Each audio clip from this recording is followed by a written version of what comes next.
What's going on, everybody? Welcome back to Clutch Cinema Talk. Today we are going to be reviewing and talking some spoilers about the second season of Netflix's Umbrella Academy, which came out last Friday. Umbrella Academy season dos left off where Vanya, aka Ellen Page, aka the White Violin, lasered up the moon, and Fives brings back the family, just blindly going into the past and trying to see if they could fix it or just escape. Is that what happened? I don't know. They went back to the past. Whatever. So what happens here in season 2 at the beginning, the time travel gets messed up as Fives did in the very first season. And what happens is the family gets split into, I think it's 4 different years throughout the 1960s. And they all revolve around the assassination of John F. Kennedy. Fives ends up arriving shortly after what would have been the assassination of John F. Kennedy, and he finds out that the US and the USSR are in this huge nuclear war and the end of the world is literally seconds away. So he goes back in time and tries to figure out how to prevent another doomsday, right? That's season 2. So off the bat, already, it is almost an identical formula to season 1. Racing around the clock, trying to prevent this doomsday, going around, finding all the different family members and such. Except this time, they all have been settling in to their 1960s lives. As Vanya's living on a farm, as a nanny. Allison is married and she's working in the civil rights movement, right? Klaus has a cult with Ben. Ben's there too, and Luther is working for what's his name? Jack Ruby. Don't quote me on that. Correct me if I'm wrong. As a fighter, and that's 4, right? And 5. 5 is 5. There's one more. I'm missing one. Oh, and Diego's in prison because they think he's a lunatic because he says John F. Kennedy is going to get assassinated. Boom. That's how it goes. So season 2, in general, right off the bat, has more superhero power usages in this season than the first one, and it has more, I think, individual focus on the characters. It is, I believe, entertaining as the first season. The first season was kind of finding its way, and what it was as a show. But I think season 2 does a little bit more better than that. Not saying that it's, the greatest show ever, but it is better. I believe better than the first season. It dives into their characters a little bit more. I think it does a better job at focusing on each of them more and their relationships with not just the family but with other people. A lot of different relationships go on in this season, for real. But other than that, as superhero shows go, this one, there's weak villains. Okay, the villains in these I didn't think they were compelling at all, as it was more of just a race against the clock, and they were just kind of distractions in the background. There's way too many plot holes, I think, in this season that can upset maybe the average viewer who has common sense, because there were some things that were upsetting me a lot.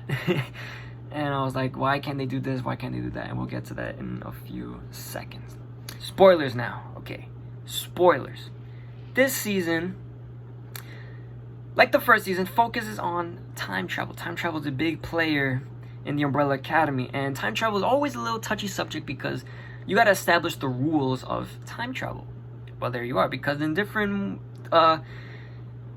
works of time travel, there's different rules because there's a lot of paradoxes and things and such like this. This one is easier to follow. Umbrella Academy is easier to follow the time travel. Unlike Dark, you really need to have a chart in front of you because it's very confusing. But it still has its twists and turns, throughout the season. And I was wondering how this time travel really worked. Is it one of those where if you change something in the past, it's going to be drastically changing the future? Or is it like you can't change it because it's, inevitable what's going to happen or this and that? We find out that it is one of the ones where you kind of move something and it gets changed in the future. But we'll talk about that at the end of this video. So everything is revolved around the JFK assassination. And throughout the season, I'm really wondering, I'm like, because Diego is so obsessed with trying to save the president, I'm thinking in my head, if you save him, wouldn't things in the future change? I'm like, you can't be drastically changing all of this. And with that in mind, I believe that's one of the reasons why Allison doesn't, rumor, everyone to stop being racist, and then everything is all hunky-dory at the end, because maybe there is big drastic changes. But I don't know. I feel like if you have the power, why not try and change something in that moment? Especially with the power that Allison has, where she can literally speak what she wants, and people are going to change just off of the word. And they don't really dive into why she doesn't do it. They kind of just hint like, oh, I haven't used it in a year or whatever. I want to earn everything, this and that. But, if you're going to end the problem as big as that, you might as well cheat a little, right? But they don't really dive into that. And that kind of brings me to a big point of the Umbrella Academy. A lot of the family's superpowers are so vague, and some of them just don't do anything. They're just so like lopsided. For example, Vanya, Fives, and Allison 100% have the most overpowered powers. Vanya and Fives are a little sketchy because there's no solidified exact power, because Vanya is just like super. I can't even tell you what her power is. She's just like super strong, just energy pulses or something. I'm not sure, because throughout the season she's able to give life into Harlan's little kid, and she's able to retract it, and it's a whole thing. I don't understand what it is. I just know she's super powerful, right? Fives, he has the power to teleport through time and space, right? So one moment I could be here and the one moment I could be there. I'm traveling through space. And then the ability to time travel, I could time travel, right? And it isn't until I think like episode 6 or 7 he realized from the older self of his father to experiment with time traveling between seconds, between minutes. And for me, I'm thinking, why couldn't he have done that so many other times before? Why would he be making humongous leaps? Never in his 60, however old he is, has he ever experimented with just skipping like 10 seconds, 50 seconds? That could change a lot, and that is probably I would say the most powerful power out of all of them, that he could be used and able to solve problems, and he just never does it. And there's also other times in this season where the handler gives him like the briefcase, and you gotta assemble the family within an hour and a half, right? And he's like, that's impossible and everything. Dude, you have the power to teleport to anywhere you want, and you're telling me that's impossible to assemble the people within an hour and a half? It's just, I don't know. The power scheme, it just presents too many plot holes throughout the story at times. And then you got some of the other three, well, besides Ben, the other three of the family, Luther, Diego, and Klaus, whose powers do absolutely nothing. Klaus, the ability to speak to the dead, he literally uses it like twice. The once in the beginning montage where they're fighting, he has the dead fight, and this other time toward the end of the season, like the last episode where he gets caught by 2 dead people. And it's like these, without that, he's just a regular guy, a regular guy, and he's able to speak to Ben, basically. That's it. That's it. Diego is able to have to move any projectile in the air. And you would think that's a cool power, but he does absolutely nothing. He's just very good at combat. And Luther's just super strong. He's just a big whiny baby. He does nothing. The powers they always just made no sense to me. They were cool, they're random, but they don't do anything with. They barely use them. I mean, Allison, listen, you have the power to say, I heard a rumor that you stopped fighting. She doesn't use this. I would say that every single time. Get a megaphone for like the big fight at the end and say, I heard a rumor, everyone just put their guns down and went home. Over. Game's over. Everyone does, the powers. That's a little thing. Maybe a big thing. I don't know. But other than that, this season had I liked how it really focuses more on the family, and not more on the family, but their ability to unite among themselves without, the clouded figure of their father. They are able to become united. Most of them are able to come to terms with the horrible things they did to Vanya, and they're able to get forgiveness from her. And there was a lot of great moments in this season of either two siblings or a group of siblings or all of them together, and it's kind of a heartwarming thing, and you really feel for them, and you really want them to work together as one big united family. With that being said, there's it gets tedious along the way of them constantly arguing and bickering and this and that. It gets annoying after a while, but it is understandable because families argue whenever, but it just gets, I don't know, it gets a little too much at times, and it's like, okay, can you guys come to senses and work together? In this season, we also get Layla, a new character, and she's an alright character. She got that little kind of sarcasm kind of thing going. Who's Diego's love interest in this?